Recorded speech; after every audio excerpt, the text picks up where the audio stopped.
Welcome back to the Best and Best Horror Countdown 2020-2021. I'm ML Miller. There really isn't anything linking the two films that show up in today's installment in the Best in Horror since last October. They're just two surprisingly good horror films with new and imaginative ideas. This is ML Miller Frights' Best in Horror Countdown 2020-2021.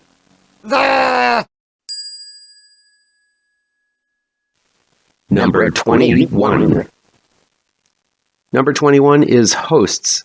It was released last October 2nd, 2020, and it's available on demand and digital download from Dark Sky Films. It's also streaming on Shudder. It's directed by Adam Leader and Richard Oakes, and it's written by those guys as well. It's Christmas time, and a happy family gather and invite the neighbors over for dinner.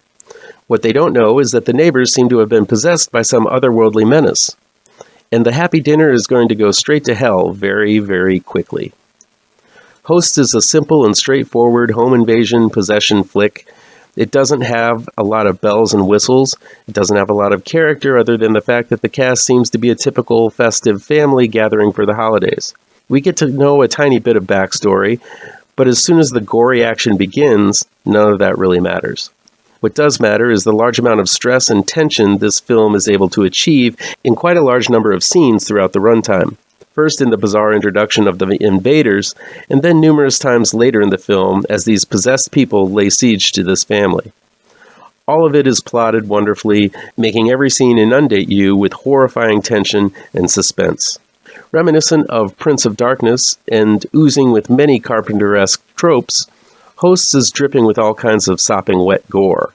But the gore is used to punctuate these scenes of tension and highlight the impact of the violence.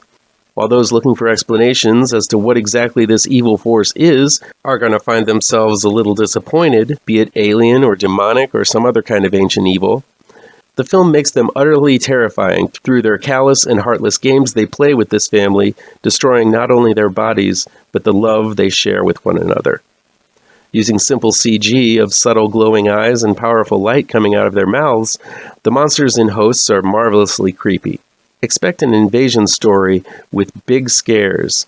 It's a fast monster of a movie that cuts dangerously deep. Today's bonus review is The Toll. It was released March 26th, 2021. It's available on demand and digital download from Saban Films. It's directed and written by Michael Nader. When Spencer, played by Max Toplin, a socially awkward Uber driver, picks up Cammy, played by Jordan Hayes, from the airport, both think they're in for an uneventful late-night drive. But on the way home, the GPS guides them to a route neither have taken before, and soon they find themselves trapped on a long, dark, and never-ending country road. When the car breaks down, Cammy believes the odd driver is pulling some kind of sick prank, but both soon realize that there are supernatural forces at work here, and both Spencer and Cammy find themselves trapped and stalked by an ephemeral force known as the Toll Man. Once the Toll Man appears, the ultimate price must be paid. While the setup feels like an urban legend you've heard either online as a creepypasta or a late-night ghost story around the campfire, The Toll feels like the introduction to an all-new, all-scary, supernatural slasher icon.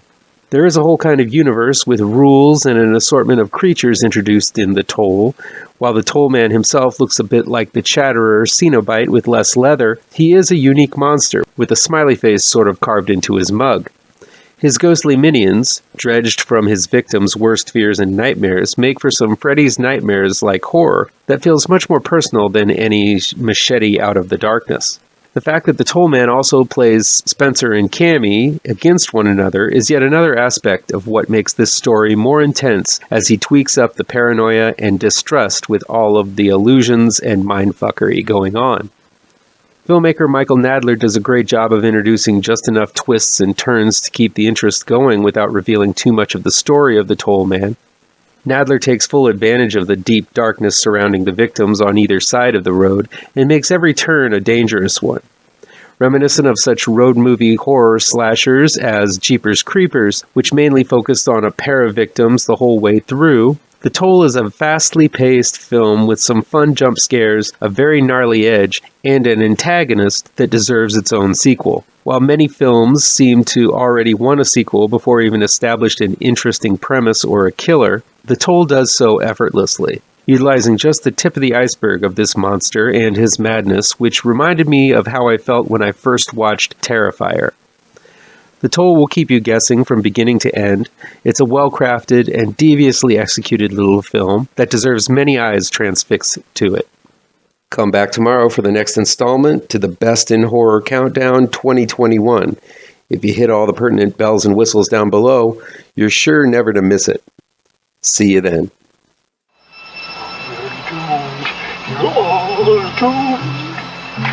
You're doomed to live the life you're meant to be, stuck inside your reality. You're